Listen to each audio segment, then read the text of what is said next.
22 जनवरी को ही video upload हो गई थी, लेकिन पब्लिक ही नहीं हो रही थी। प्रोसेसिंग वाली दिक्कत कंटिन्यू ही रह रही थी। पिछली बार भी मुझे दिक्कत आ चुकी है, 2 बार आई थी। एक बार दिक्कत आई थी 2 घंटे में सॉल्व हो गई, दूसरी बार दिक्कत आई 9-10 बजे तक सॉल्व हो गई थी। लेकिन ये तीसरी बार दिक्कत आई 11:30 बजे तक दिक्कत बनी रही थी। लेकिन फिर 11:30 बजे के बाद मैंने दोबारा से वीडियो अपलोड करी, हटा दी। सुबह तक इंतज़ार करा कि 23 जनवरी सुबह 5 बजे मैंने उठ के देखा, कुछ प्रॉब्लम सॉल्व नहीं हुए थे। मैंने तुम्हें अपडेट पे दे दिया। वो तो अच्छी बात है, मनोज दे, टेक्निकल स्टार, ये बहुत सारे यूट्यूब चैनल होते हैं। यहाँ पे मैंने जाके देखा, पता करा, कॉन्टैक्ट करा और बात-वात करके ये कैसे-ऐसे करते हैं वो स्क्रीनशॉट शेयर करे, चीज़ें शेयर करी, तब जाके सॉल्व हुआ है मेरा। अब मैं क्या बताऊँ, पता नहीं क्या दिक्कत आ जाती है। अब ये जो भी चीज़ें आई हैं, नए-नए अपडेट आए हैं, एआई वाले अपडेट आए हैं, जो भी करता है यार एआई, इसकी वजह से ऐसा होता है प्रोसेसिंग वाला। अब क्या बोल सकते हैं। मुझे बस अपनी डिस्क्रिप्शन को थोड़ा बहुत शॉर्ट रखना है। वैसे तो मैं शॉर्ट ही रखता हूँ, मेरे को समझ ही नहीं आया क्या प्रॉब्लम थी। टाइटल को थोड़ा और शॉर्ट रखना है, बस ये चीज़ थी। इसी के साथ अभी एपिसोड पे आ जाते हैं, यही सब अपडेट देना था। होप आगे कोई भी दिक्कत ना आए। MJ reverb society, welcome back guys. आज हम एपिसोड 227 एक्सप्लेन करने वाले हैं, लेकिन उससे पहले एक छोटा सा रिव्यू। लास्ट एपिसोड में जैसा हमने देखा था, यहाँ पे लू वाइन की एंट्री हो चुकी थी और जो लू वाइन था भाई, उसने सीधा फेंगियन को धमकी दे दी थी कि भाई अब कोई फायदा नहीं है, फेट को रिस्टोर हो चुका है, तो जितनी भी उम्मीदें या जो भी कुछ था, होप सब खत्म हो चुकी है। अब कोई भी फायदा नहीं है, यहाँ पे जो भी कुछ कर रहा है छोड़ दे, बस इतना उसका कहना था। और यहीं पे हमारा एपिसोड खत्म हो गया था। और एक चीज़ और, ये जो फेट वॉर है कुछ ही चैप्टर की बची है, शायद 1-2 चैप्टर और बचे हैं बस। इस फेट वॉर के खत्म होते ही वीडियो भी खत्म कर दूंगा, और जैसे ही फेट वॉर वीडियो खत्म, फिर नेक्स्ट वीडियो से हम वापस से अपने 8 से 10 चैप्टर एक्सप्लेन करने लग जाएंगे। तो इसी के साथ एपिसोड करते हैं स्टार्ट, और लेट्स स्टार्ट। लू वाइन के पास ऑफेंसिव किलर मूव नहीं थे, लेकिन बाकी एस्पेक्ट में वो एक्सट्रीमली स्ट्रांग था। उसने साउथर्न और नॉर्थर्न इमॉर्टल के फियरस अटैक को इजीली ब्लॉक कर दिया था। फेंगयुआन भी उसका कुछ नहीं बिगाड़ पाया था। हेवीली कोड के गु इमॉर्टल कहते हैं, सच में पैराडाइज अर्थ का इनहेरिटर है ये। सब लोग फोकस के साथ देख रहे थे। शॉर्ट टाइम में ही लू वाइन ने अकेले ही साउथर्न और नॉर्थर्न इमॉर्टल के क्रेजी अटैक रोक दिए थे। वहां मौजूद लगभग कोई भी हेवीली कोड गु इमॉर्टल ऐसा नहीं कर सकता था। अब जाकर साउथर्न और नॉर्थर्न इमॉर्टल को लू वाइन की असली पावर समझ आई थी। चाहे उसके पास अटैक मेथड नहीं थे अपने लू वाइन के पास, फिर भी भाई ओवरऑल स्ट्रेंथ ली हुआंग और चैनी से भी ऊपर थी। साउथर्न और नॉर्थर्न इमॉर्टल का गुस्सा लू वाइन पर फेंगयुआन से कहीं ज्यादा था। रीजन सिंपल था, लू वाइन के आने से उनकी लास्ट होप भी टूट गई थी। फेंगयुआन और बाकी सब फुल पावर से अटैक कर रहे थे, पर सब कुछ लू वाइन अकेले ही ब्लॉक कर ले रहा था। यहाँ पे ड्यूक लोंग हंसते हुए कहता है, हा हा हा हा। वो डी सांगशन के साथ एकदम फंसा हुआ था, लेकिन जब उसने लू वाइन को देखा तो भाई सिचुएशन उसे लगा कि चलो संभाल लिया है उसने। ड्यूक लोंग खुद फाइट करने से ज्यादा खुश था लू वाइन ने जो हेल्प कर दी थी उसको लेकर। इसका मतलब था पैराडाइज अर्थ का फैक्शन हेवेली कोड के आगे झुक चुका है। ड्यूक लोंग कहता है, ये लोग के दिल अब यहाँ पे अब सब कुछ मैटर करता है। यहाँ पे जब फेड गु पहली बार आया था, तब प्रिमोडियल ओरिजिन इमोर्टल वनरेबल ने इसी से कई ह्यूमन गु इमोर्टल के माइंड चेंज किए थे और कॉमन एनिमी के अगेंस्ट खड़ा किया था। आज वही सीन रिपीट हो रहा है। इंजर्ड फेडगु रिस्पेक्ट के लायक नहीं था, पर कंप्लीट फेडगु हिस्ट्री का एक तरीके से बैनर है। ह्यूमैनिटी के लिए इसका मीनिंग उसकी एक्चुअल पावर से भी ज्यादा था। ये लोगों के सपोर्ट का सिंबल था, फ्यूचर का ट्रेंड दिखाता था। इंसान के दिल बदलना मुश्किल होता है, पर हेवेली कोड के पास फेडगु था जो एनिमीज के कन्फ्रंटेशन के थ्रू मिल्स मिटा सकता था। यानी जो भी इसको कन्फ्रंट करेगा या जो भी इससे होता है ना अपोजिट जाएगा, खिलाफ जाएगा, उन सबको मिटा देगा। उन्हें बिट्रे करवा सकता है, सरेंडर तक करवा सकता, कुछ भी करवा सकता है फेडगु। इससे हेवेली कोड और सेंटर कॉन्टेंट का एफर्ट और ट्रबल दोनों में बहुत अब कोई भी एफर्ट या ट्रबल नहीं देने वाला, बहुत सब कुछ कम होने वाला है। कोई उंगली नहीं करेगा, देख ही सकते हैं अब कोई लोग उंगली करने वाला भी नहीं है, क्योंकि फेडगु रिस्टोर हो चुका है। ड्यूक लॉन्ग फेरिजीवी के डिडक्शन के लिए थैंकफुल थी, और सॉरी थैंकफुल था, क्योंकि ड्यूक लॉन्ग थैंकफुल था ना। एवरीबॉडीज विजन किलर मूव के थ्रू ये सीन पूरे सेंट्रल कॉन्टिनेंट और बाकी 4 रीजन और 2 हेवंस तक फैल चुका था। लू वाइन का स्टैंड एक अकेला सिंगल स्टैंड, अकेला बंदा खड़ा था। फ्यूचर में बहुत सारे गु इमोर्टल हेवेली कोड के आगे सरेंडर करेंगे, और ये उसकी शुरुआत थी, जिसमें सबसे पहला बंदा लू वाइन था। सरेंडर मीन्स ये नहीं कि एकदम वो हो जाओ कि मर जाएंगे, या एकदम मरने वाले ऐसा वाला सरेंडर नहीं। सरेंडर मीन्स ऐसे वाला कि जो भी पहले होता था ना, देखो बहुत सारे लोग फेडगु के अगेंस्ट थे, क्योंकि फेट कंट्रोल करता है, चीज़ों को कंट्रोल करता है थे। जैसे जैसे इसमें अपने प्रिमोडियल ओरिजिन इमॉर्टल वनरेबल था, ये अपना लू वाइन आ गया। लेकिन क्या था ना, अब ये लोग कुछ क्या कर पाएंगे भाई, फेडगु रिस्टोर हो चुका है, इनको सब कुछ पता चल चुका है कि भाई फेडगु अब रिस्टोर हो चुका है, कोई होप नहीं बची है। तो अब कुछ नहीं बचा, जब तो भाई हम तो शांति चाहते हैं, और शांति में फिर हमें इनके साथ मिलना ही पड़ेगा। यही थी। और एक तरीके से पोइनियर का इम्पैक्ट लिमिटलेस होता है और यहाँ पोइनियर था लुवाइन पैराडाइज अर्थ का इनहेरिटर। फ्यूचर में जब गू इमॉर्टल हेजिटेट करेंगे, वो सोचेंगे जब पैराडाइज अर्थ का इनहेरिटर लुवाइन साइड चेंज कर सकता है तो मैं क्यों नहीं कर सकता, सबके मन में सोच आएगी। इस थॉट से उनका मेंटल बैरियर टूट जाएगा। लुवाइन का एक्शन एक इनविजिबल स्टॉर्म जैसा था जो पूरे सेंटर कॉन्टिनेंट में फैल रहा था। बाकी 4 रीजन के गू इमॉर्टल पहले ही रिट्रीट के सोच रहे थे और अब तो वो और तेज भागने लगेंगे, ऐसा कुछ हो जाएगा। उसी टाइम स्पिरिट एफिनिटी हाउस के हेडक्वार्टर में ज़ाओ लियान मूव करने को रेडी लग रही थी। यहाँ पे बू जेंजी कहता है, फेरी लियानियन आप कहाँ जा रही हो, बहुत ज़्यादा डेंजर है वहाँ पे। तो ज़ाओ लियान कहती है, मेरे पास लव गू की प्रोडक्शन है और एनिमीज मतलब डर के भाग रहे हैं, अगर कंट्रीब्यूशन देना है तो ये बेस्ट टाइम है। और क्या नहीं तुम सोच रहे, मतलब यही तो टाइम है, चलो। तो ज़ाओ लियान की रिक्वेस्ट स्पिरिट एफिनिटी हाउस के सुप्रीम एल्डर ने अप्रूव कर दी कि चल भाई जा तू भी। सेंटर कॉन्टिनेंट की पिछली क्योटिक बैटल में मॉन्स्टर और डीमन हर जगह लड़ रहे थे। रिस्टोरेशन प्लान के लिए हेवेली कोर्ट ने 10 ग्रेट एशियन सेट के बहुत सारे गू इमॉर्टल बुला लिए थे। इस वजह से 10 ग्रेट एशियन सेट वीक हो गए थे, उन्हें अपने कई एरियाज रिसोर्स छोड़कर डिफेंसिव स्टैंस लेना पड़ गया था। अब एवरीबडीज विजन के थ्रू अलग अलग एरियाज गार्ड कर रहे थे। गू इमॉर्टल ने सिचुएशन का चेंज देख लिया था कि क्या क्या चीजें चल रही हैं। एक्सपीरियंस लोग तो समझ गए कि ये काउंटर अटैक का टाइम है। गू इमॉर्टल कहते हैं, इन थीव्स को मार दो भाई, जो भी सेंटर कॉर्नर में घुसा है ना इन सबको मारो, अब तो हमारा गेम चालू होगा। दूसरा बंदा कहता है, इस घटिया लोगों को इतना पीटो ना कि इनकी हवा टाइट हो जाए। तीसरा कहता है, इनको भाई एकदम घुस घुस के मारो, एकदम मेरे अंदर तो गुस्सा निकल रहा है, कहाँ उतारूं मैं। 10 ग्रेट एशियन सेट के भाई लीड में काउंटर अटैक तो भाई वेव पे वेव चल गई एकदम काउंटर अटैक की। राइटियस पाथ हो, डेमोनिक पाथ हो, लून इमॉर्टल हो, सब ने मिलकर लॉस्ट टेरिटरीज वापस ले लिया और अभी भी सेंटर कॉर्नर में बचे 4 रीजन के गू इमॉर्टल पर अटैक कर दिया। अब सब लोग अगेंस्ट हो गए थे इन लोगों के। यानी अब जितने भी लोग हैं पूरे सेंटर कॉर्नर में, चाहे मतलब चाहे डेमोनिक पाथ का ही बंदा क्यों ना हो, चाहे राइटियस पाथ का बंदा हो, चाहे लोन इमॉर्टल हो, सेंटर कॉर्नर वाला, वो सब के सब यहाँ पे अगेंस्ट हो गए, अपने 4 रीजन वालों के अगेंस्ट हो गए।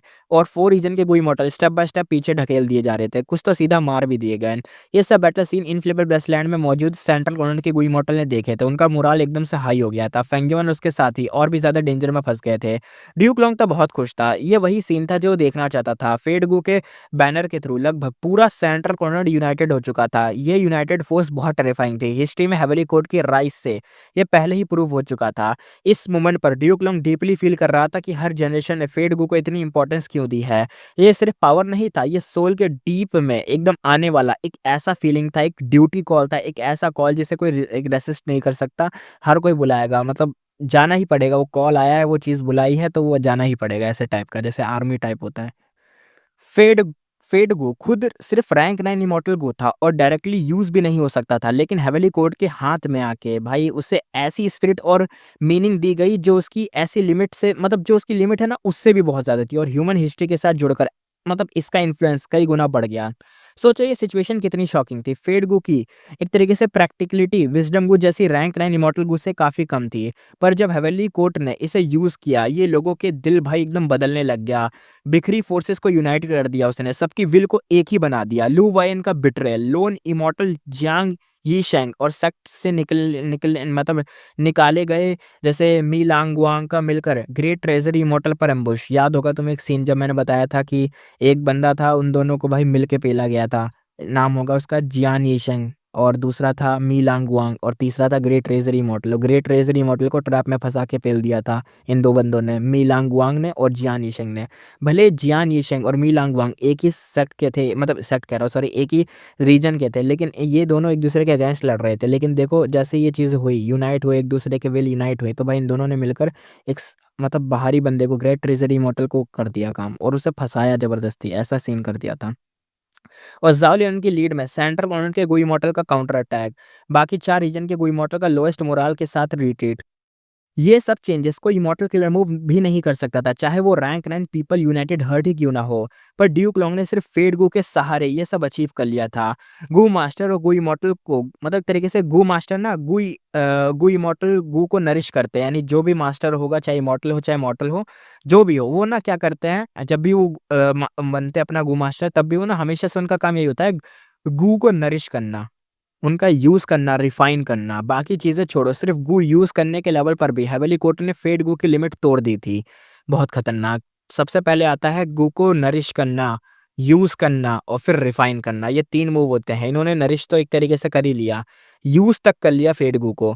तो अब रिफाइन तो अभी दूर की बात है, लेकिन इतना तो कर चुके थे। वो गो की बाउंड्री से काफ़ी आगे निकल चुके थे और एक सुप्रीम लेवल पर पहुँच चुके थे। इस तरह उसे अगर ध्यान से देखा जाए तो दिल एकदम हिल जाए, ऐसा गूज़बम्प आ जाएँ।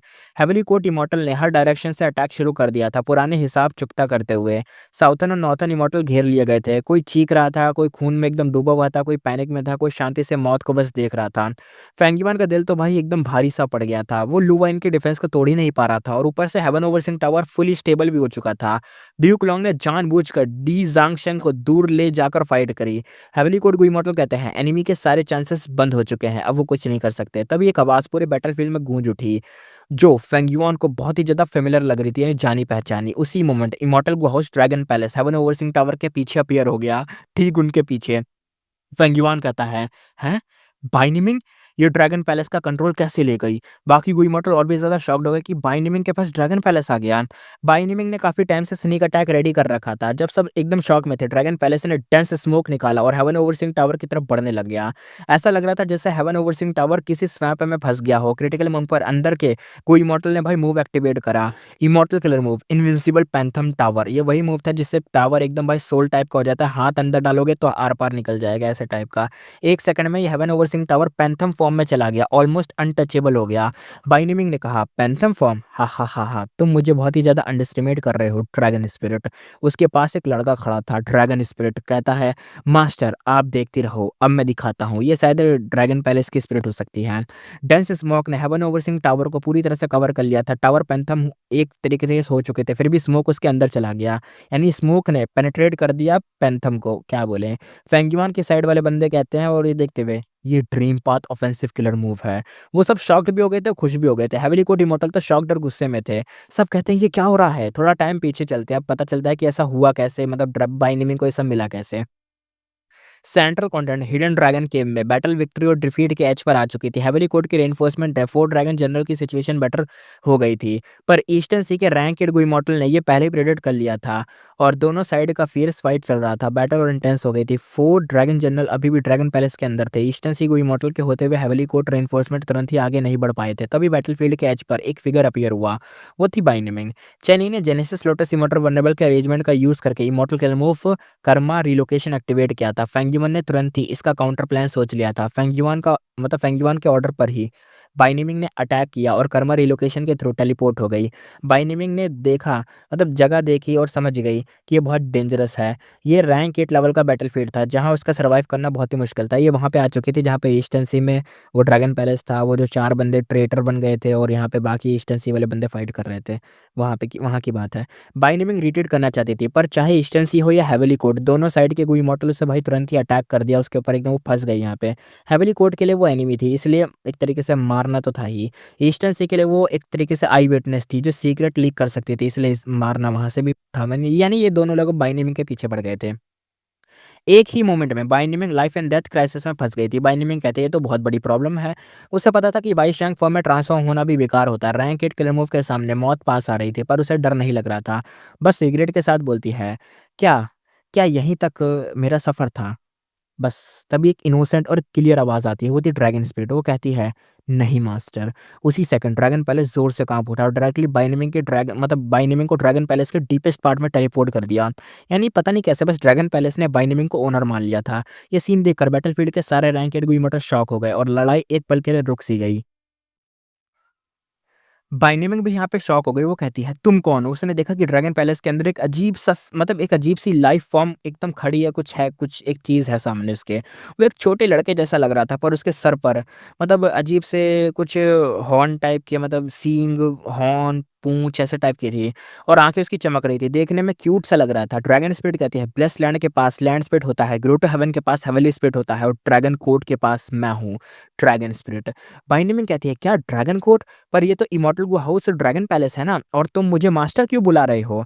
ड्रैगन स्पिरिट हँस गई। ड्रैगन स्पिरिट कहती है, "पहले ड्रैगन मैन गो इमॉर्टल ने ड्रैगन कोड बनाया था, पर ड्यूक लॉन्ग ने अलाउ नहीं किया और नाम बदलकर ड्रैगन पैलेस रख दिया, और तुम्हें मास्टर मानना मेरी मजबूरी है। तुम एक ऐसी ड्रैगन मैन हो जो फेट से बच मैच करने के लिए हो और हेवली कोड के खिलाफ हो। अभी तुम ही मेरी इकलौती सूटेबल मास्टर हो। ड्रैगन स्पिरिट ने आगे बताया, मास्टर मैं बहुत टाइम से तुम्हारा वेट कर रहा हूँ। ड्यूक लॉन्ग को मेरे एग्जिस्टेंस का पता नहीं। मैं छुपा रहा और उसे लगता रहा कि उसने ड्रैगन कोड को पूरी तरह से रिफाइन कर लिया है। हेवली कोड बहुत स्ट्रांग है। मैं रिक्वेस्ट करता हूँ कि आप इस करंट डेंजर को सॉल्व करें। फ्यूचर में हम ड्रैगन मैन रेस को हेवन के ऑर्डर के साथ लीड करेंगे, ह्यूमन रेस को हराएंगे और ड्रैगन मैन को इस वर्ल्ड का रूलर बनाएंगे। भाई ने में की आंखें तो एकदम भाई आईब्रोज एकदम सिकुड़ सी गई। उसने बोला, तुम क्या बोल रहे हो? मैं सिर्फ रैंक 7 को इमॉर्टल हूँ। फ्यूचर सेल्फ के बावजूद मेरे पास रैंक 8 बैटल स्ट्रेंथ नहीं है। अभी के सीन में तो रैंक 8 गो इमॉर्टल भी मतलब रैंक 8 गो इमॉर्टल भी कुछ नहीं कर पा रहे हैं। मतलब मैं क्या ही उखाड़ लूंगी यहाँ पे जाके। अगर मैं मान लो रैंक 8 भी होती तब भी क्या हो जाता, कुछ नहीं हो पाता। ड्रैगन स्पिरिट एकदम कॉन्फिडेंट स्माइल के साथ कहती है, ड्रैगन स्पिरिट कहता है, सॉरी, कहता है, मास्टर खुद को कम मत समझो। फेडगू ने पहले ही दिखा दिया, ह्यूमैनिटी गिरेगी और ड्रैगन मैन रूल करेंगे। हम ड्रैगन मैन इस वर्ल्ड के अगले रूलर्स हैं। ड्यूक लॉन्ग ड्रैगन मैन एंसेक्टर के लायक नहीं, वो सबसे बड़ा ट्रेटर है। ड्रैगन कोट अपनी फुल पावर नहीं दिखा पाया क्योंकि उसके पास ट्रू मास्टर नहीं था। ये सिर्फ रैंक 8 इमॉर्टल गु हाउस है, अकेला ब्रेक थ्रू मुश्किल है। इसलिए मैं रिक्वेस्ट करता हूँ, डी जांगशन को सबड्यू कीजिए। यहाँ पे बाइनिमिंग शॉक हो गई। बाइनिमिंग कहती है, क्या डी जांगशन? मैं उसे सबड्यू कर सकती हूँ क्या?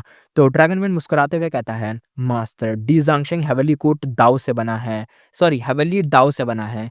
हेवली दाव, उसके अंदर ह्यूमन रेस के लिए नेचुरल हेट्रेड है। वो असल में ड्रैगनमैन रेस का डिवाइन बीस्ट है। पहले ड्रैगन कोट के पास ट्रू मास्टर नहीं था, इसलिए वो फेल हुआ। अब तुम हो, सब कंडीशन पूरी हो चुकी हैं। बाइंडिंग काफी देर तक होश में आती है, उसके दिमाग में थोड़े डाउट्स थे। और अगर ड्रैगनमैन रूल करने वाले हैं तो फेडगू को हेवली कोट क्यों रिपेयर कर रहा है? यानी अगर फेट में लिखा है कि ड्रैगन मैन रूल करेंगे तो भाई मतलब नॉर्मल इंसानों ने, हेवली कोर्ट ने उसे रिपेयर क्यों करा? पर एक्साइटमेंट उसके दिल में भाई उठती जा रही थी। बाइनिमिंग कहती है, हा हा हा हा, ये तो बहुत इंटरेस्टिंग है। सोचा भी नहीं था डेथ से पहले ऐसा ऐसा ट्विस्ट मिलेगा। हेवली कोड के अंदर और भी बहुत सीक्रेट्स हैं। मैं ह्यूमन थी पर स्पेशल मेथड से ड्रैगन मैन बन गई। ड्रैगन रेस को लीड करना और ह्यूमैनिटी का रूल तोड़ना, सोच के ही दिल भाई दहल सा जाता है, धड़क सा जाता है। हेवली कोड के खिलाफ जाना फन है पर ड्रैगन रेस को ऊपर उठाना और भी ज्यादा एक्साइटिंग है, बहुत ज्यादा एक्साइटिंग। हा हा हा, बहुत हंस रही थी वो। ड्रैगन स्पीड की तरफ देखती है। बाइनिमिंग कहती है, तुम कौन हो? ये तुम्हारा प्लान क्या है? मतलब मुझे फर्क नहीं पड़ता तुम जो भी हो। अगर तुम मुझे बचाते नहीं तो मैं मर चुकी होती। तुम्हारा गोल इंटरेस्टिंग है, मैं एक्सेप्ट करती हूँ, बताओ करना क्या है? बाइनिमिंग तो भाई बाकी लोगों जैसी तो थी नहीं, वो प्योर ड्रीमर नेचर वाली बंदी थी। जो एक्साइटिंग लगा वही वो करती थी। ह्यूमन आइडेंटिटी उससे कभी एक तरीके से बाइंड नहीं कर सकती। लू वाइन ने साउथर्न बॉर्डर को बिट्रे किया था और बाइनिमिंग ने सीधा ह्यूमैनिटी को ही बिट्रे कर दिया था। यहाँ पे ड्रैगन स्पिरिट खुशी से एकदम भाई खिलसा उठ गया। वो कहता है, मास्टर आप मूव करते ही डी जांगशन को झुकाना इजी हो जाएगा। उसकी आंखों में आंसू गिर रहे थे और ड्रैगन स्पिरिट मुस्कुराते हुए कहता है, बहुत अच्छा। मैं ऑलमोस्ट डिस्पेयर में गिव अप कर चुका था पर मास्टर आपका आना प्रूफ है मेरा वेट बेकार नहीं गया। अभी हेवेंस विल पर स्टार कंस्टेलेशन की विल का इफेक्ट है, इसलिए फेडगू का रिवेलेशन चेंज हुआ है। पर कोई बात नहीं, हेवली कोर्ट में बहुत सारे हाइबरनेटिंग इमॉर्टल मर चुके हैं। स्टार कंस्टेलेशन की सपोर्ट कम हो गई है और हेवली दाव की विल उसे सप्रेस कर रही है। आपका यहाँ आना इसी का प्रूफ है। अब पहले डी जांगशन को सबड्यू करेंगे, फिर बैटलफील्ड में वापस जाएंगे, हेवली कोर्ट और साउथर्न अलायंस को वापस एकदम आपस में लड़वा देंगे। और चाहे मैं चाहूँ कि सब मर जाएँ, पर ये फेडगू जो फेडगू है छीनने का मतलब रेयर चांस है, यानी ये फेडगू हमारा हो जाएगा। जैसे ही हम फेडगू को टच करेंगे, ड्रैगन मैन सुप्रीमेसी का रिवलेशन वापस आ जाएगा, बिल्कुल वैसे ही जैसे प्रिमोडियल ओरिजिन इमॉर्टल वल्नरेबल ने किया था। जैसे प्रिमोडियल ओरिजिन इमॉर्टल वल्नरेबल ने किया था, सही बात है। वो बच्चा लेके आया था, उसने छुआ दिया था अपने प्रिमोडियल को। जैसे प्रिमोडियल ने छुआ तो क्या रिवलेशन हुआ, और रिवलेशन से ह्यूमन रूल करने लग गए। तो उससे पहले क्या वेरिएंट ह्यूमन ने छुआ था उसको? जैसे रॉक कहा जाता था कि रॉकमैन के पास है, यानी फेडगू ह्यूमन रेस से पहले रॉकमैन के पास था या वेरिएंट ह्यूमन में किसी के पास था। इसी वजह से उसमें रिवलेशन आया, जिसकी वजह से ह्यूमन रेस या वेरिएंट ह्यूमन टॉप पे आ गई। फिर उसके बाद उसको फेडगू को पता नहीं फेडगू ने क्या चाहा, फेडगू ने अपने आप करा या स्टार कंस्टेलेशन की विल या कौन सी ऐसी स्टार कंस्टेलेशन तो बाद में आई थी ना, पहले तो प्रिमोडियल आया था।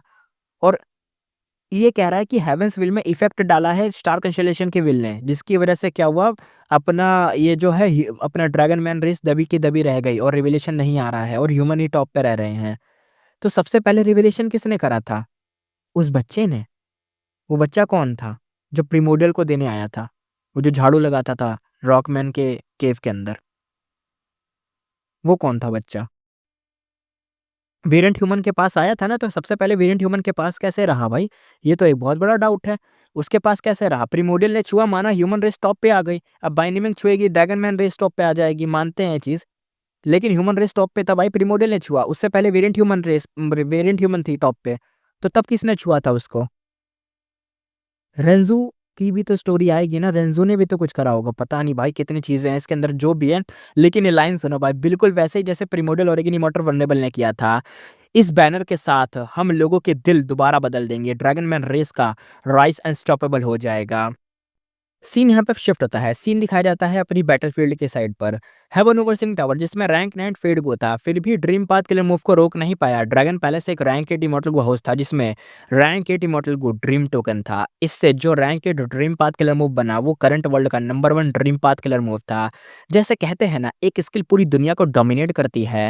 हेवन ओवरसीइंग टावर के पास ड्रीम पाथ डिफेंस बिल्कुल नहीं था, इसलिए ड्रैगन स्पिरिट का एक्शन तुरंत ही इफेक्टिव हो गया था। यहाँ पे इमॉर्टल कहते हैं अगर ऐसा ही चलता रहा तो हेवन ओवरसिंग टावर पक्का खत्म हो जाएगा। दूसरा कहता है ये सिर्फ ड्रीम रेलम इरोजन नहीं है, ये pure dream path killer move है। Heavenly court pure dream reality seeker transformation use करके कुछ भी नहीं कर सकती, इसका कुछ नहीं उखाड़ सकती। एक ही पल में यह हुआ और बाकी लोगों को विक्ट्री की होप दिख गई थी कि चलो ड्रैगन पैलेस है तो हम हेवनली कोर्ट को रोक पाएंगे। दूसरा इमॉर्टल यहाँ पे कहता है सोचा भी नहीं था कि लास्ट मोमेंट में बाइनेमिंग आ जाएगी, सिचुएशन पलट देगी। हमें बस टिके रहना है, सब लोग ड्रैगन पैलेस को डिफेंड करो, हम जीत सकते हैं। साउथर्न और नॉर्थर्न इमॉर्टल ने फुल कॉर्पोरेशन स्टार्ट कर दिया था। हेवनली कोर्ट के इमॉर्टल शॉक में थे, उनका कॉन्फिडेंस गायब सा ही हो गया था, वो पैनिक में अटैक करने लग गए। लेकिन यहाँ पे फेंगयुआन था, फेंगयुआन ने कहा कुछ तो गलत है, कुछ तो गलत है। फेंगयुआन ड्यूक लॉन्ग पर नजर रखे हुए था, उसने तुरंत ही यहाँ पे प्रॉब्लम नोटिस करी। ड्यूक लॉन्ग जो डी ज़ांगशेंग से फाइट में उलझा हुआ था, बिल्कुल भी पैनिक में नहीं था। उसका एक्सप्रेशन बड़ा शांत था, उसकी आंखों में एक थोड़ी-सी नॉस्टैल्जिया था पुराने टाइम का। अब देखते हैं वो नॉस्टैल्जिया को 1 मिलियन साल पहले हेवनली कोर्ट के डेप्थ में। ड्यूक लॉन्ग कहता है होंगटिंग यानी रेड लोटस, होंगटिंग तुम फिर भी हेवनली कोर्ट आ गए। अब तुम बच नहीं सकते, तुम्हारे रीबर्थ का सीक्रेट एक्सपोज हो चुका है, तुम फेट के अगेंस्ट गए हो। हेवन के विल को चैलेंज करके डेड लोगों को रिवाइव करना चाहा, तुमने मुझे बहुत ही ज़्यादा डिसअपॉइंट किया है। रेड लोटस डीमन वनरेबल मुस्कुराया और रेड लोटस कहता है मास्टर जब मैं यहाँ आया हूँ मैंने मरने का डिसीजन ले लिया है और मैं फेट को डिस्ट्रॉय करने भी नहीं आया, इसलिए इतना टेंस मत हो, यानी मैं अभी डिस्ट्रॉय नहीं करना है, ज़्यादा टेंशन मत लो। ड्यूक लोंग ने कहा ओह फिर तो तुम क्या चाहते हो बता दो। रेड लोटस ने ड्यूक लोंग को एक गहरी नज़र से देखा। रेड लोटस कहता है मैं चाहता हूँ मास्टर मेरी मदद करे फेडगू को डिस्ट्रॉय करने में। ड्यूक लोंग एक पल के लिए एकदम शॉक हो गया, फिर वो जोर से हंसा। हंसी रुकने के बाद उसने एक गहरी नज़र ड्रैगन आइस से एकदम रेड लोटस को देखता रहा। ड्यूक लोंग कहता है बोलो मास्टर ध्यान से सुनेगा, क्या चाहते हो तुम? रेड लोटस ने कहा मैं हज़ारों बार रिबॉर्न हुआ हूँ, चांस से कुछ क्लूज़ भी मिले हैं, 10 से ज़्यादा रीबर्थ लगाकर मैंने उन्हें समझ लिया है। फेडगू ने ह्यूमैनिटी को अबैंडन कर दिया है, उसकी करंट रिवलेशन बस 4 शब्द हैं। ड्यूक लॉन्ग ने बीच में ही बात पूरी काट दी। ड्यूक लॉन्ग कहता है ड्रैगन मैन विल रीज अगेन या राइस अगेन या कुछ भी मान लो, सुप्रीम बनेंगे, राइस करेंगे, रूलर बनेंगे, कुछ भी बोले, ये 4 वर्ड बोले थे। Dragon man will dragon man will rice again ऐसे टाइप का कुछ। रेड लोटस कुछ देर के लिए तो स्टन रहा, फिर वो हंस गया, यानी ड्यूक को पहले से पता था रेड लोटस जो बचाना चाह रहा था। रेड लोटस ने आगे कहा मास्टर आपको पहले ही से पता है कि आप फेडगू को इसलिए प्रोटेक्ट कर रहे हैं ताकि ड्रैगन मैन रेस ऊपर आए, आखिर सबसे बड़ी ड्रैगन मैन ग्रुप आपके ही ब्लड लाइन से ही तो आते हैं। ड्यूक लॉन्ग कहता है बिल्कुल नहीं। यहाँ पे ड्यूक लॉन्ग ने आगे सर हिलाते हुए मना करते हुए कहा हॉन्गटिंग तुम पूरी पिक्चर नहीं जानते, मास्टर ही पहला था जिसने ड्रैगन मैन सुप्रीमेसी का सीक्रेट डिस्कवर किया था, मास्टर ही पहला था जिसने रिपोर्ट किया था। हाँ मैंने खुद को ड्रैगन मैन बनाया और इंसेक्टर बना, लेकिन मेरा दिल हमेशा से ह्यूमैनिटी के साथ रहा है, तुम मानो या ना मानो ये सच है। रेड लोटस कहता है मैं मानता हूँ। रेड लोटस ने बिना हेजिटेशन के आगे कहा मैं मास्टर के दिल पर भरोसा करता हूँ, आप मुझे जितना समझते हो मैं भी आपको उतना ही समझता हूँ। आप कभी मेरी ह्यूमैनिटी अपने फ़ायदे के लिए बिट्रे नहीं करोगे, मतलब कभी भी ह्यूमैनिटी को, हमारी ह्यूमैनिटी या सबकी ह्यूमैनिटी को कोई बिट्रे नहीं करोगे, धोखा नहीं दोगे। अभी जो मैंने कहा है वो जानबूझकर आपको प्रोवोक करने के लिए कहा था। यहाँ पे ड्यूक लॉन्ग कहता है हैं तुम तो अभी भी शरारती बच्चे जैसा ही हो। ड्यूक लॉन्ग ने थोड़ा बहुत सेटिस्फैक्शन नहीं मिली, थोड़ा सा सही भी लगा, उससे अच्छा पुराना टाइम याद आया। ड्यूक लॉन्ग ने कहा मास्टर ने dragon man life span extension method इसलिए बनाया ताकि मैं जिंदा रहकर तुम्हें सिखा सकूं, ताकि तुम हेवनली कोर्ट में और पूरी ह्यूमैनिटी को लीड कर सको। लेकिन मैंने कभी सोचा भी नहीं था कि फेट गू ड्रैगन मैन सुप्रीमेसी का रिवलेशन दे देगा। ड्यूक लॉन्ग ने आगे कहा, शौक के बाद मुझे समझ आया कि फेट गू एक एक ना हेवन पाथ गोवॉर्म है। हेवन पाथ गोवॉर्म, हेवन का रूल ये है कि एक्स्ट्रा चीजें छीनना और कमी पूरी करना। ह्यूमैनिटी बहुत ज्यादा प्रोस्पर कर चुकी है, यानी ऊपर अट चुकी है, बहुत ज्यादा ऊपर आ चुके हैं, रूलर बन चुके हैं। 5 रीजन और 2 जितने भी हेवंस हैं हमारे कंट्रोल में हैं। ये नेचुरली हेवनली दाव को बैलेंस करने पर मजबूर करेगा। ये वही सिचुएशन है जैसे प्रिमोर्डियल और इग्निमोर्टल वल्नरेबल ने फेट गू पाया था और ह्यूमैनिटी को सुप्रीम बनाया था। रेड लोटस चुपचाप सुनता रहा। ड्यूक लॉन्ग कहता है, फिर भी मास्टर फेट गू को डिफेंड करता है, तुम जानते हो क्यों? रेड लोटस ने आंखें एकदम भाई चमक सी गई, पूछा उसने, हाँ बताओ क्यों? तो ड्यूक लॉन्ग ने गहरी सांस ली और कहा, प्रिमोर्डियल और इग्निमोर्टल वल्नरेबल के टाइम से ही फेट गू का हिडन थ्रेट डिस्कस हो चुका था। ह्यूमैनिटी फेट गू की वजह से यूनाइटेड हुई। सब ह्यूमंस में वेरिएंट ह्यूमन रेसेस के खिलाफ लड़ने का करेज आया क्योंकि हेवन उनके साथ था। लेकिन जब ह्यूमैनिटी की सुप्रीमेसी वाली फेट गायब हो जाएगी तो फिर ह्यूमंस क्या करेंगे? ये बिना डाउट के एक बहुत बड़ा थ्रेट है। इसे ये जो इश्यू है प्रिमोर्डियल ओरिजिन इमोर्टल वल्नरेबल के मरने के बाद भी सॉल्व नहीं हुआ। डेथ बेड पर उन्होंने ये भारी रिस्पॉन्सिबिलिटी अपने डिसाइपल को दे दी थी। ये डिसाइपल आगे चलकर स्टार कैंसिलेशन इमोर्टल वल्नरेबल बनी। जब उसकी लाइफ स्पैन खत्म होने वाली थी तब उसने फाइनली एक तरीका सोचा इस हिडन क्राइसिस को सॉल्व करने का, यानी इस इशू को सॉल्व करने का। वो तरीका था दाव के साथ एसिमिलेट होना। रेड लोटस ने कहा, क्या दाव के साथ एसिमिलेट होना? तो ड्यूक लॉन्ग ने कहा, हाँ। ड्यूक लॉन्ग ने आगे बताया, फेट गू सिर्फ हेवनली दाव के कंट्रोल में होता है। इंसान या वेरिएंट ह्यूमन गू इमॉर्टल या ज्यादा से ज्यादा थोड़ा सा ऑब्जर्व कर सकते हैं, यानी ये लाइन दोबारा सुनो, फेट गू सिर्फ हेवनली दाव के कंट्रोल में होता है। इंसान या वेरिएंट ह्यूमन गू इमॉर्टल्स ज्यादा से ज्यादा थोड़ा सा ऑब्जर्व कर सकते हैं, कुछ रिविलेशंस के ले सकते हैं। शायद फ्यूचर में जब नए पाथ डेवलप हों, एक दूसरे को कॉन्टेस्ट करे, जब फेट गू यूज करने का तरीका मिले, पर अभी तो ये इम्पॉसिबल है। ड्यूक लॉन्ग ने आगे कहा, स्टार कैंसिलेशन इमॉर्टल वल्नरेबल ने सोचा, जब फेट गू पर कुछ नहीं कर सकती तो सोर्स को ही टारगेट कर दो। इसलिए उसने अपनी सेक्रीफाइस दी और दाव के साथ एसिमिलेट हो गई। उसने अपनी विल को हेवनली दाव के ऑपरेशंस में मिला दिया। इससे हेवंस विल इन्फ्लुएंस हुई और क्योंकि हेवंस विल इन्फ्लुएंस हुई, फेट गू हेवनली कोर्ट के कंट्रोल में आ गया हमेशा के लिए। तो रेड लोटस ने कहा, अच्छा तो ये बात थी। रेड लोटस का दिल ज़ोर से धड़क गया, उसे सब कुछ अचानक से समझ आ गया।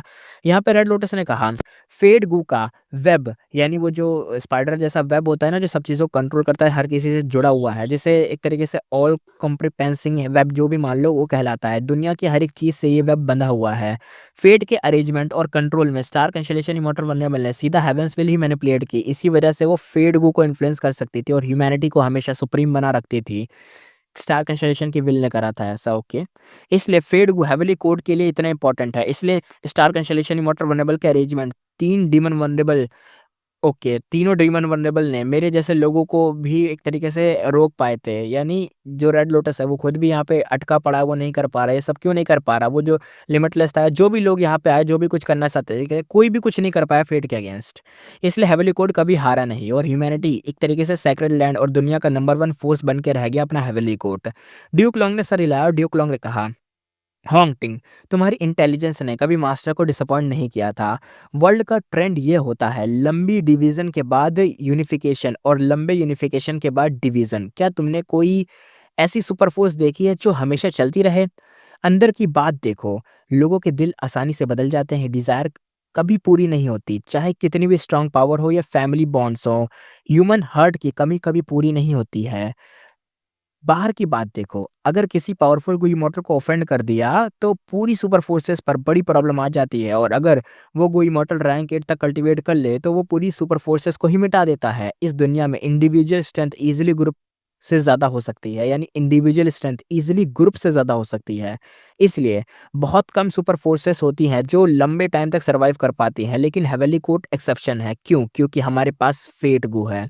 फेट के अरेंजमेंट्स के अंडर हम हमेशा ह्यूमैनिटी का एक सेग्रेड लैंड बने रहेंगे। इंटरनल मैटर हमेशा स्मूथ रहेंगे। अगर कॉन्फ्लिक्ट हुआ भी तो कोइंसिडेंस और फेट एनकाउंटर से सॉल्व हो जाएगा। हमारे एनिमीज कभी प्रॉपर्ली ग्रो ही नहीं कर पाते। अगर कोई रैंक 8 एनिमी भी हो तो धीरे-धीरे डिक्लाइन हो जाता है। कई बार हेवीली कोड को मूव लेने की ज़रूरत ही नहीं पड़ती। एनिमी खुद ही इवेंट्स के थ्रू मर जाता है या सरेंडर कर देता है। ये सारे miracle star consolation immortal vulnerable के सैक्रिफाइस से आए हैं। उनके रैंक 9 विज़डम पाथ कल्टीवेशन के बिना हेवीली दाव के ऑपरेशंस को इंटरफेयर और अल्टर करना नामुमकिन है। फिर भी जब हेवेंसविल के साथ कॉन्टेस्ट करती है, यानी जब वो मतलब क्या होता है ना, जब स्टार कंसोलेशन जब भी वो हेवेंसविल के साथ कॉन्टेस्ट करती है, यानी आपस में फाइट करना जो भी करना वो करती हैं, अक्सर डिसएडवांटेज में ही रहती हैं। जैसे ड्रैगनमैन सुप्रीमेसी वाली रिवलेशन। और हाँ, मुझे भी तब शॉक लगा था, लेकिन जब ये मुझे एशिएंट सीक्रेट पता चला, मैंने वेट किया और सच में कुछ टाइम बाद फेडगू की रिवलेशन फिर बदल गई। Dragon man will reign supreme यहाँ पे गायब हो गया, फिर ह्यूमैनिटी विल रीजन सुप्रीम आ गया। ड्यूक लॉन्ग यहाँ पे मुस्कुराया और उसने आगे बात कंटिन्यू करी और कहा, बाद में मैंने हेविली कोर्ट के सीक्रेट रिकॉर्ड्स देखे। ऐसे केसेस पहले भी कई बार हो चुके थे। ड्रैगन मैन सुप्रीमेसी बस लेटेस्ट एग्जाम्पल था। ये रिवलेशन रिलायबल नहीं था, यानी कभी रिलायबल नहीं होता, ये हटता रहता है क्योंकि स्टार कंसोलेशन विल और हेवेंस विल आपस में फाइट करती रहती हैं। और जब हेवेंस विल कोई उंगली करती है तो ड्रैगन मैन ऊपर आ जाते हैं, और जब अपनी स्टार कंसोलेशन की विल उंगली करती है तो अपने ह्यूमन ऊपर आ जाते हैं। रेड लोटस का दिल धीरे-धीरे एकदम भाई हिलता गया, एकदम हिल गया भाई, डूब सा गया कि भाई ये क्या सुन लिया मैंने, क्या-क्या देख रहा हूँ मैं। अगर उनके मास्टर ड्यूक लॉन्ग को ये सब पहले पता था तो फिर उसने रेड लोटस के सवालों को क्यों नहीं सुना था? अचानक उसको रियलाइज़ेशन हुई। हेवेली कोर्ट में घुसने वाला रेड लोटस नहीं था, ड्यूक लॉन्ग ही उसका इंतज़ार कर रहा था। इंतज़ार कर रहा था कि वो सवाल करे और फिर उससे हेवेली कोर्ट का एशियन सीक्रेट बताया जा सके। रेड लोटस ने सोच ही छोड़ दी, ड्यूक लॉन्ग को देखा, ड्यूक लॉन्ग मुस्कुराया और हम सब भी समझ गए कि यहाँ पे क्या हुआ है। यानी क्या बोलूँ यार, रेड लोटस ने जो भी उँगली करी, जो भी कांड करा, वो सब पहले से डिसाइडेड था, यानी फेट में ले पहले से ही लिखा हुआ था। ड्यू यहाँ पे क्या कर सकते हैं यार, मतलब कितना अजीब लगता है जब कोई चीज़ पहले से लिखी हो और वही हो रही हो। तो वही चीज़ थी, बड़ी खतरनाक चीज़ है भाई फेट। ड्यूक लॉन्ग ने कहा, "हॉन्गटिंग, मास्टर ने तुम्हारा इंतज़ार सिर्फ़ इसलिए किया, तुम्हें ये सब बताने के लिए ताकि तुम रिपेंट करो। तुमने स्प्रिंग ऑटम सिगाडा बनाया, तुम रीबर्थ कर सकते हो। ये पूरी डेमोनिक बिहेवियर है, पूरा का पूरा डेमोनिक बिहेवियर है। लगता है जैसे तुम पास्ट चेंज कर सकते हो, पर क्या सच में? क्या सच में जो तुम ये पास्ट चेंज करने वाली बात है, क्या तुम सच में कर सकते हो?" ड्यूक लॉन्ग ने आगे आंसर दिया, खुद ही आंसर दे दिया, "नहीं कर सकते।"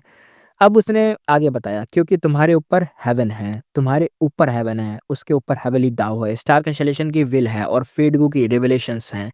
तुम हेवन को कैसे पलट दोगे, कैसे पलटाओगे? तुम पास्ट को कैसे बदलोगे? और मान लो तुम रैंक 9 डीमन वल्नरेबल की स्ट्रेंथ रखते हो, तो भी क्या? लिमिटलेस और रेकलेस सैवेज बेस्ट एग्जांपल हैं। एक वल्नरेबल कितना जी सकता है? सबसे लंबा जीने वाला प्रिमोर्डियल ओरिजिन इमॉर्टल वल्नरेबल था, पर वो भी सिर्फ 25,000 साल। और हेवेनली कोर्ट उसकी हिस्ट्री एक्यूमुलेशन मिलियंस ईयर की है। उसके पास एक से ज़्यादा इमॉर्टल वल्नरेबल की सैक्रिफाइसेस और प्रोटेक्शन है। उसके पास फेडगू है। ये बिग पिक्चर है, ये बहुत ही ज़्यादा बिग पिक्चर है। इतनी गहरी फाउंडेशन, तुम इसे कैसे गिराओगे? खासकर जब तुम रिबॉर्न हो, तुम सिर्फ फ्यूचर सेल्फ का यूज़ करके रैंक 9 बैटल स्ट्रेंथ ले रहे हो। तुम अभी ट्रू रैंक 9 वाले वल्नरेबल नहीं हो। तो रेड लोटस भाई चुप रहा, वो ये सब सुनता रहा। इतना पावरफुल होने के बावजूद उसे हेवेनली कोर्ट के सामने हेल्पलेसनेस महसूस हो रही थी। उसे ऐसा लग रहा था कि अब बहुत छोटा है वो। वो हेवेनली कोर्ट को डिस्ट्रॉय कर सकता था, पर उसे क्या मिलता? जब तक फेडगू एग्जिस्ट करता है, हेवेनली कोर्ट दोबारा बन जाता, और क्योंकि स्टार कंसोलिडेशन की विल हेवेंस विल को इन्फ्लुएंस करती है, फेडगू हमेशा एक तरीके से डिक्री करता ह्यूमैनिटी सुप्रीम रहे, यानी वो हमेशा ह्यूमैनिटी को ही ऊपर रखेगा।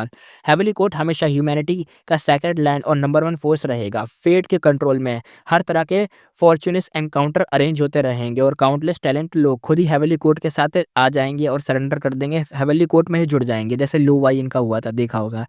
हेवेनली कोर्ट एक तरीके से यहाँ पे ना, हेवेनली कोर्ट मेन पॉइंट नहीं है। हेवेनली कोर्ट को चाहे तुम डिस्ट्रॉय कर दो, कुछ भी कर दो, हेवेनली कोर्ट यहाँ पे मेन पॉइंट नहीं है। मेन पॉइंट था स्टार कंसोलिडेशन की विल और फेडगू। स्टार कंसोलिडेशन की विल, पहली बात, रेड लोटस विज़डम पाथ का रैंक 9 नहीं था। उसके पास कोई मेथड नहीं था जो दाव के साथ एसिमिलेटेड स्टार कंसोलिडेशन की विल को हैंडल कर सके। दूसरी बात, वो ऐसा करना चाहता भी नहीं था। स्टार कंसोलिडेशन की विल ह्यूमैनिटी को प्रोटेक्ट करती है। वो हेवेंस विल को इंटरफेयर करके ह्यूमन रेस को एक तरीके से इंटरनली ऊपर रखती है।